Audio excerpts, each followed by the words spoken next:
In the golden plains of Punjab, where the fields hum with wind and the river sings its old songs, there once lived a young man named Dido Ranja, the youngest son of a wealthy landlord in Takht Hazara.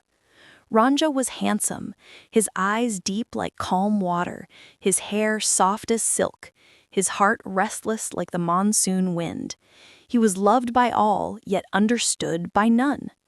While his brothers worked the land, Ranja spent his days playing the flute beneath the banyan tree, lost in music that carried both joy and sorrow. His tunes drifted across the fields like prayer. But his elder brothers despised him. "Music will not feed the land," they said. "You waste your youth in idle dreams." When their father died, the brothers divided the property, but to Ranja they gave only barren soil, stones, and thorns. Still, he said nothing. He only smiled and walked to the riverbank, his flute in hand. One evening, after a bitter quarrel, his brothers' wives insulted him before the whole village.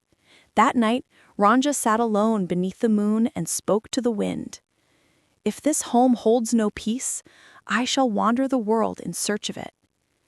At dawn, he left Takht Hazara, barefoot, heartbroken, with only his flute and faith. For many days he journeyed through forests, fields, and villages. He slept beneath the stars, ate little, and lived on dreams. Wherever he played his flute, people stopped to listen, saying, "This music is not of earth, it is from the heart of love itself." At last, he reached the lands of Jong Sial, ruled by Chuchak Sial, a powerful landowner. The fields there were rich and endless, green as hope.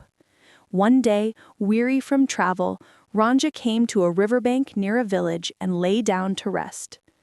The women of the village came there every morning to fetch water. Among them was Heer, Chuchak's daughter, the pride of Jang, famed for her beauty and grace. Her walk was like poetry. Her eyes held the calm of the moon and the fire of the sun.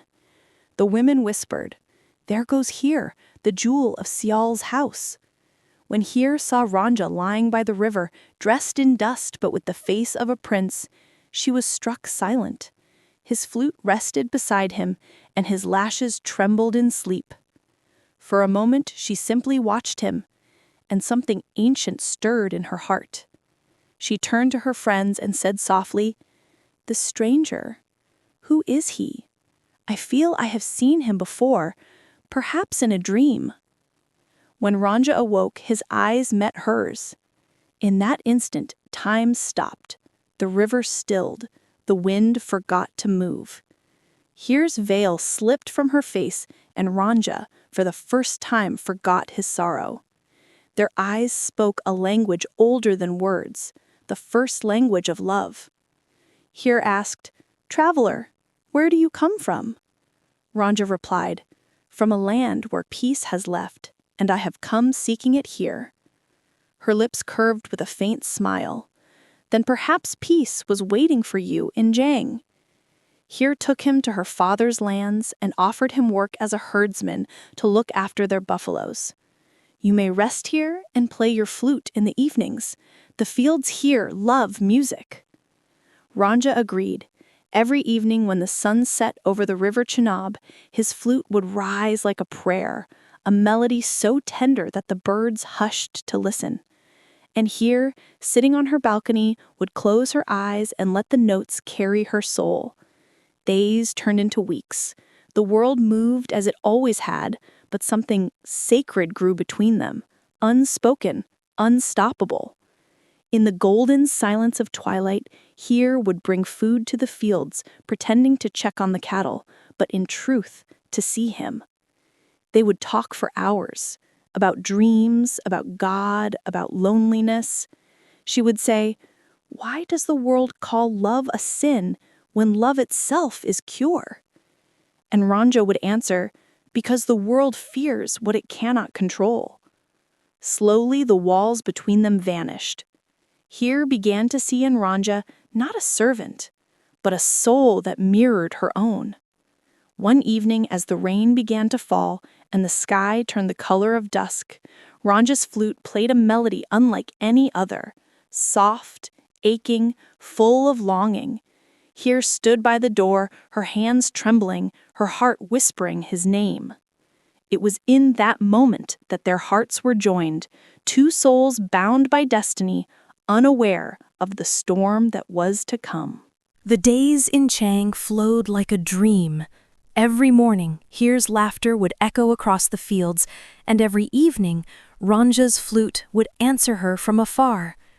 The two hearts grew closer in silence, bound by a love too pure to hide and too strong to confess. When Ranja watched Here walk among the buffaloes, her scarf fluttering like a white bird in the breeze, he would think, if there is heaven on earth, it is here, in the sound of her steps, in the shadow of her smile. They met often by the river, beneath an old peepul tree. Here would bring him bread and milk, pretending it was for the workers, but her eyes told another story.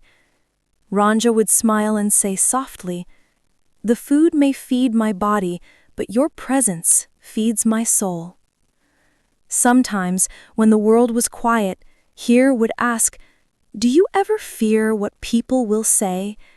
And Ranja would answer, "If love is true, then fear is the only lie." But even the softest secret cannot hide forever. One night, Here's jealous uncle, Kaido, followed her to the river. He saw her sitting with Ranja under the moonlight, listening to his flute as if the world did not exist. His heart burned with anger. The next morning, Kaido went straight to Here's father, Chuchak Sial, and spat poison into his ear. "Your daughter, the pride of our house, meets a stranger in secret, a man with no home, no name, no wealth. She shames us all." Chuchak's face turned pale. He could not believe it. Here was his favorite child, gentle, kind, and wise. But the tongues of men are cruel, and soon the entire village whispered her name. That night, Here was called before her father. "Is it true?" he demanded. "Do you meet this man, this wanderer, in the fields?" Here stood silent, her eyes lowered. The truth trembled on her lips, but she said nothing. Chuchak's voice thundered, "Answer me!" Finally, Here whispered, "Yes, I meet him, but not in shame, in love. For he is not a stranger, father. He is the peace my soul sought." Her mother wept, but her father's anger knew no bounds. "You have disgraced the honor of our house," he cried. "From this day, you will not leave your room. That man will never again set foot on this land." When Ranja came to the fields the next day, the servants blocked his way. They said, "The master has forbidden you from entering. Leave before he sees you." Ranja's heart cracked like dry earth. He waited by the river for Here, but she did not come. Days passed. He played his flute, hoping its notes would reach her window, but even the wind carried silence now. One night, Kaido and the village guards found Ranja sleeping near the fields. They beat him, calling him a beggar, a sinner, a curse. "Leave Jang, or you'll never see another sunrise," they warned. Wounded and broken, Ranja left without a word. He crossed the Chenab River under the cold stars, his flute pressed to his chest, tears burning his face. Back in her house, Here's days turned into a prison of silence. Her father's men watched her every move. Her laughter vanished. She would sit by the window, staring at the far-off river, whispering Ranja's name. Sometimes she would take his flute, the one he had once left behind, and hold it close to her heart, as if the breath of his soul still lived within. Her mother begged her to forget him, saying, "My child, love cannot stand against the world." But here replied, "Then let the world break me, but it cannot unmake what is written in my soul." When the gossip grew unbearable, Tuchak decided to marry her off to Saida, Kera, a rich but cruel man from a nearby village. Here cried, pleaded, and refused, but her voice was drowned beneath her family's pride. "Our honor demands it," they said. "You will wed him even if your heart protests." On the morning of her wedding, as drums echoed through the courtyard, her face was pale as ash. The bridal jewels weighed on her like chains. In her silence was the echo of 1,000 songs, all unsung. As the caravan carried her away, she looked back one last time at the river, the fields, the place where love had once lived. Her tears fell like rain upon the road. Meanwhile, Ranja wandered aimlessly through forests and villages. His clothes were torn, his feet blistered. He had no friend, no home, only the echo of Hir's voice in his heart. One evening, he reached the shrine of Baba Gorakhnath, the great saint of the Jogis, holy wanderers who renounce the world. The air there was filled with incense and silence. Ranja fell at the saint's feet and said, "I have known love and lost it. I have seen the cruelty of men. Teach me how to live without pain." The saint looked into his eyes and replied, "To forget pain, my son, you must forget yourself. Leave behind desire, pride, and name. Become nothing, and in nothing you will find peace." Ranja bowed his head. "Then make me your disciple." The saint shaved his head, pierced his ears, and gave him the ochre robes of a jogi. From that day, Ranja became a wanderer not of the land, but of the soul, seeking not Hir's face, but the divine that had once spoken through her eyes. Yet no vow could silence the heart. Beneath the quiet of the holy path, his soul still whispered her name. "Here, here, here." The world called him a saint, but he knew he was only a lover in exile. In the far-off village of Kera, Hir heard rumors that a jogi with haunting eyes and a flute that could move the heavens was wandering the land. Her heart leapt. Could it be him? Could love truly return? Years passed. Across the plains of Punjab, pilgrims and wanderers spoke of a holy man, a jogi whose flute could calm storms and heal sorrow. They said that when he played, even the birds ceased to fly, as if heaven itself paused to listen. That jogi was Ranja. Though his robes were those of renunciation, his heart still carried one name: Hir. He walked barefoot through dust and rain, blessing villages, guiding souls, yet each night when he sat beneath the stars, he whispered to God, "You dwell in every heart, but why did you hide yourself in hers?" One evening his path led him toward the lands of Kera, where Hir had been married. The village shimmered beneath a crimson sunset, the river Chenab flowed nearby, murmuring secrets of the past. Ranja felt the pull of destiny. He thought, perhaps my journey was never to leave her, but to return purified, to love without self. Hir's life in Kera had been a tale of endurance. Her husband, Saida Kera, was proud and harsh. His family mocked her for her silence. Though surrounded by wealth, she lived like a bird in a gilded cage. At night, she would sit by the window, gazing at the same moon that once shone over Jang. Sometimes she thought she heard a distant flute. Sometimes she dreamed of a figure in saffron robes walking toward her through mist.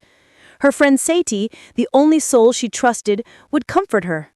"Here, perhaps love like yours never dies. Perhaps it returns when the heart is ready." Hir would smile faintly. "If it returns, I shall know." The heart recognizes its own echo. One dawn, as the village women gathered at the river to fill their pitchers, they saw a jogi sitting by the bank. serene, his eyes closed, his flute resting across his knees. When he began to play, the water itself seemed to dance. The melody was ancient and sorrowful, a song only one heart could truly know. When Here heard it from our courtyard, the pot slipped from her hands. Her pulse stopped. She said, "That tune! No other hands can summon such ache!" Without thinking, she ran toward the sound, past the servants, past the curious villagers, until she reached the river. There he sat. His face had changed, older, leaner, touched by the dust of countless roads, but the eyes were the same, deep and endless. He looked up. Their gazes met, and time dissolved like mist in sunlight. "Here," she breathed. "Ranja," he whispered back. For a long moment they said nothing. The river carried their silence. The world had circled back to the place it began. Tears shimmered in her eyes. She said softly, "You became a jogi." Ranja smiled and still found no peace, for every mantra ended with your name. She touched the edge of his robe and she said, "And I have worn the crown of a wife but never the comfort of love." From that day, Here found reasons to visit the river again, to bring food for the holy man, to ask for blessings. The village believed she sought prayers, but only she knew that each meeting healed the wound of years. Sometimes they spoke of the past, sometimes of the divine, sometimes only through the silence of their eyes. Here said once, "Do you still love me, Ranja? After all that time?" He answered, "Love never belonged to time. It began before birth and will remain after death." The wind carried their words like scripture. But the world is never kind to forbidden love. Soon the women of Kara began to whisper, "The jogi and the wife of Kara speak too often. Something unholy hides beneath their holiness." Cato, the same uncle who had once ruined them, heard the gossip. In his venomous heart, hatred stirred again. He traveled to Kara and warned Saida, "You have a snake in your house. That jogi is no saint. He is the same Ranja who once bewitched Here in Jang." Saida's pride flared like fire. He confronted Here, shouting, "Is this true?" Here, calm as moonlight, replied, "Yes, it is true. The jogi is Ranja, and my soul belongs to him, not to you." The household erupted in fury. Saida threatened to kill her, but Here's courage did not waver. "You may chain my body," she said, "but the heart answers only to God." That night, Sati came secretly to Here's chamber. Here, they planned to send the jogi away, or worse, "You must flee now." Here hesitated. To leave without blessing, without peace? Is that not sin? Sati pressed her hands. Love that is true is itself a prayer. Before dawn, Here slipped away from her husband's house, her anklets wrapped in cloth so they would not chime. Outside the village, Ranja waited by the river, the flute in his hand. When she reached him, breathless and trembling, he bowed his head. "Here, after so many lifetimes, you have come." They crossed the river together, their reflection trembling upon the water like twin flames. Behind them, the world they had known faded into darkness. Ahead lay uncertain freedom. The lovers made their way toward Jang, hoping Here's parents might forgive them. Along the journey, they faced hunger, storms, and the fear of pursuit. Yet for the first time, their hearts were light, for they were together. At night, by the fireside, Ranja would play his flute and Here would rest her head upon his shoulder. She said, "We have walked through hell, but at last I can breathe." He answered, "Heaven begins where two souls meet without fear." When they reached Jang, Chuchik Sayal was moved by their devotion. Years of longing had softened his anger. He said to Here's mother, "Perhaps destiny itself has joined them. Let us not fight what God has written." The families of Sayal and Kara were summoned. After a long debate and many prayers, it was decided that Here and Ranja would finally be wed, not in secrecy or shame, but in honor. The village rejoiced. Drums sounded again, but this time in celebration. Here smiled through tears. she whispered. "After all our suffering, peace has come." Ranja answered quietly, "Peace or test, whichever God wills, I shall accept." The sun rose gently over Zhang, painting the fields gold.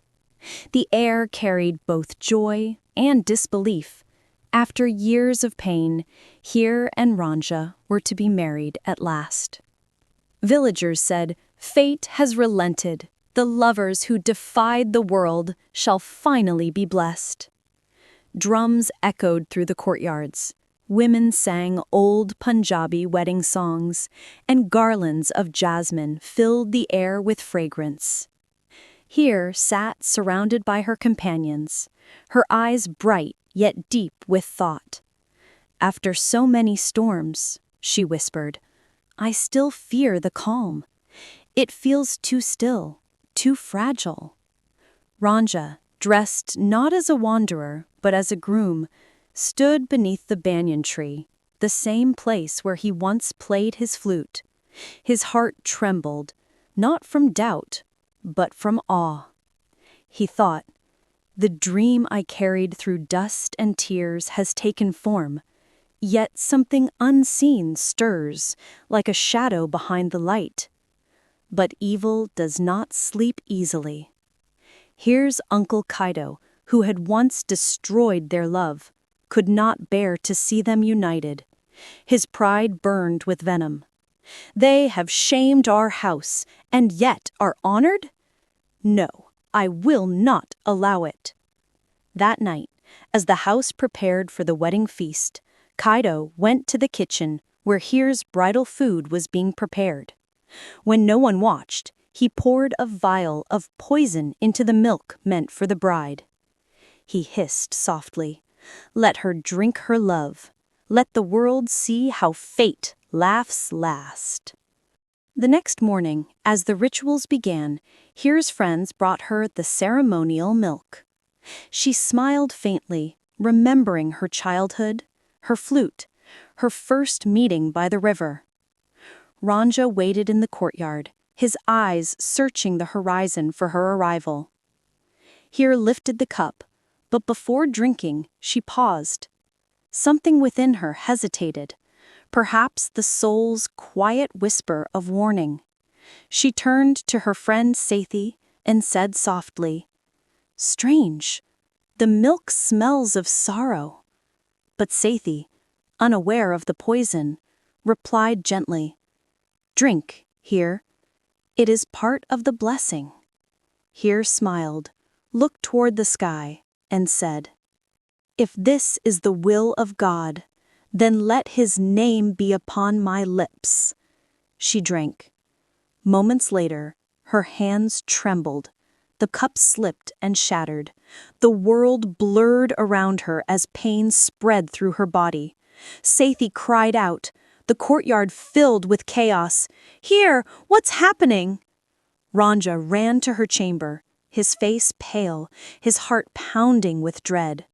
He knelt beside her as she gasped for breath, her skin cold and her lips fading like the last light of evening. "Heer?" she whispered. "I hear the river calling again, the same song as before." He took her hand. "Heer, don't speak of leaving. The world is ready to begin anew. Our story is not over." She smiled faintly through tears. "Our story was never of this world, my love. It began before birth. It must end beyond death." Ranja wept, holding her close. "If you go, I go too. I cannot live in a world where your voice is silence." Heer's eyes glistened. "Then come where silence is not empty, where love has no chains, no fear, no distance." Her breath slowed. One last tear slipped down her cheek, and she was still. Ranja's cry tore through the heavens. The village froze. Even the wind seemed to mourn. He lifted her in his arms and carried her to the riverbank, the same place where they had first met, beneath the peepal tree. The flute lay nearby, silent now. He looked toward the sky and said, "You gave me love that defied the world. Now give me death that defies it too." Without hesitation, he took the cup that had ended her life. He drank what remained of the poison. As the pain rose, he smiled faintly, his eyes fixed on Here's still face. "I am coming, beloved, where there is no distance, no deceit, no time, only love." His body fell beside her, and the river carried its quiet song. When the villagers found them, the sun had set. The air was calm, as if nature itself was in prayer. They buried Here and Ranja side by side near the river Chenab, their graves wrapped in flowers and silence. Over time, pilgrims came from far and wide. Lovers, wanderers, poets, all stood before their resting place, weeping and whispering prayers. They said that on quiet nights, the sound of a flute still drifts across the water. And those who hear it say it is not sorrow they feel, but peace. For Here and Ranja did not die. They crossed into the realm where love is not broken by fear, where every soul is united with the one it seeks. As Waris Shah wrote of them, they became the eternal symbols of love, their names written not in ink, but in the heartbeat of humanity. Centuries have passed, yet in every song, every sigh of the Punjabi wind, their story lives. The tale of Here and Ranja is not only of two lovers. It is the story of every heart that dares to love beyond walls, beyond fear, beyond time. But love, as always, never truly ends. If this story touched your heart, don't forget to like, comment, share, and subscribe for more real-life love and emotional stories. Your support helps us bring more meaningful stories to life. Thank you.